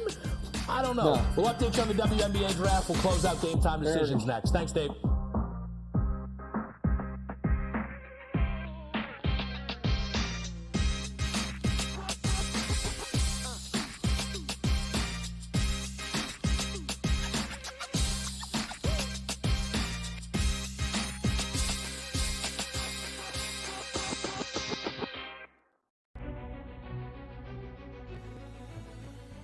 people that bashed him will be eating their words this year. Pretty heavily favored to be a first-round pick, minus 400 earlier this week. But that's not the surprise. If you're drafting J.J. McCarthy in the first half of the first round, you clearly believe not only is he a starter, he's going to be your starter for years to come. But A popular bet was under 3.5 wide receivers in the first round. The tape doesn't lie, baby. Only on SportsGrid. There is going to be an energy to game time decisions that you will feel night in and night out. We're going to go through every single thing, and I've got a great team behind me that's going to help me get the job done. I want this to be the place that people come to. We are going to hit every single one of those markets that you need to know about. There is not going to be a better place, I promise you, than Game Time Decisions. We will have everything at our disposal, and we will use that to our advantage. I'm Kevin Walsh. Tune into Game Time Decisions from 6 to 8 p.m. Eastern on SportsGrid. Jason Tatum has games where he has stinkers. He shoots a 4 for 16.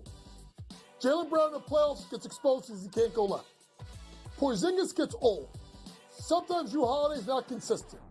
Al Horford father time to catch up.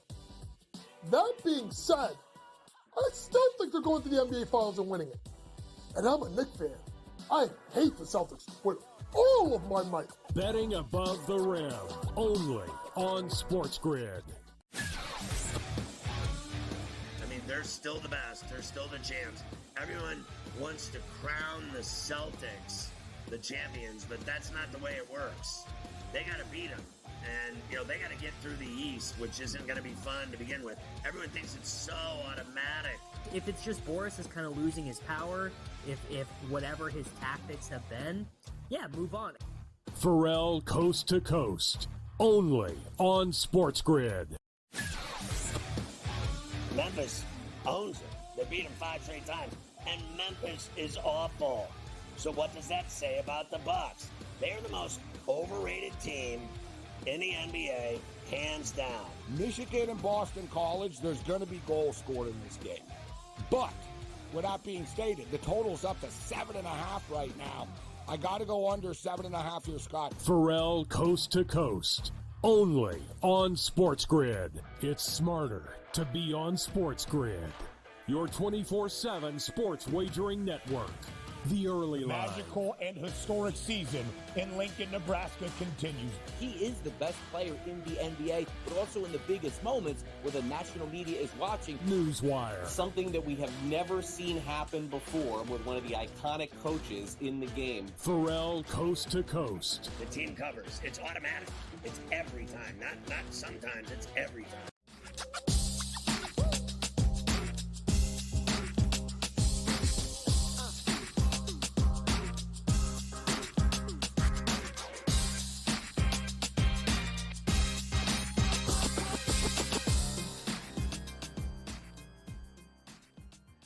Back right here on SportsGrid. Chalk to start. The WNBA draft will close out Game Time Decisions again in-game live. Will be next here on a Monday tomorrow. The play-in tournament and Dinger Tuesday. Excited for both.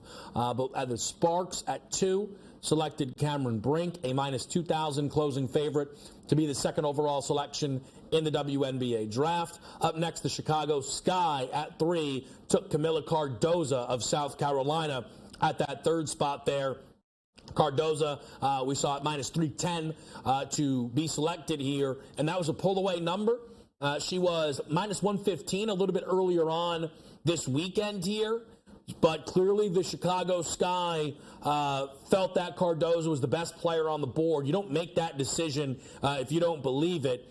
And kind of the force of the unbeaten South Carolina team is rewarded by going third overall. So now you have the Sparks back on the board, and it would be a real upset if Jackson does not go here of Tennessee. The only so think about it like this, and look, they don't do live draft pick-by-pick odds, and this is not a WNBA thing. This is you don't see that really with any of the live betting drafts, but basically with what's on the board, Jackson would be more than minus 2,000, I would probably say, to come off right now here at 4 to the LA Sparks. It worked out perfectly for LA with being able to take the force in the middle that can be Cameron Brink and now pair a potential elite perimeter scorer like Jackson. Again, you'll then see 5, 6, and 7. 5 and 6 had odds with Sheldon as the favorite to go 5th, Aaliyah Edwards of UConn the favorite to go 6th, and then a lot of mock drafts projecting at 7 when the Chicago Sky are on the board once again. They will pair Camila Cardoza with LSU's Angel Reese. Certainly something to keep your eye on, and we'll continue to root in our Anthony Rendon MLB play of the day. Appreciate everybody who stopped by. Best of luck. I'm Kevin Walsh, and I'll see you tomorrow.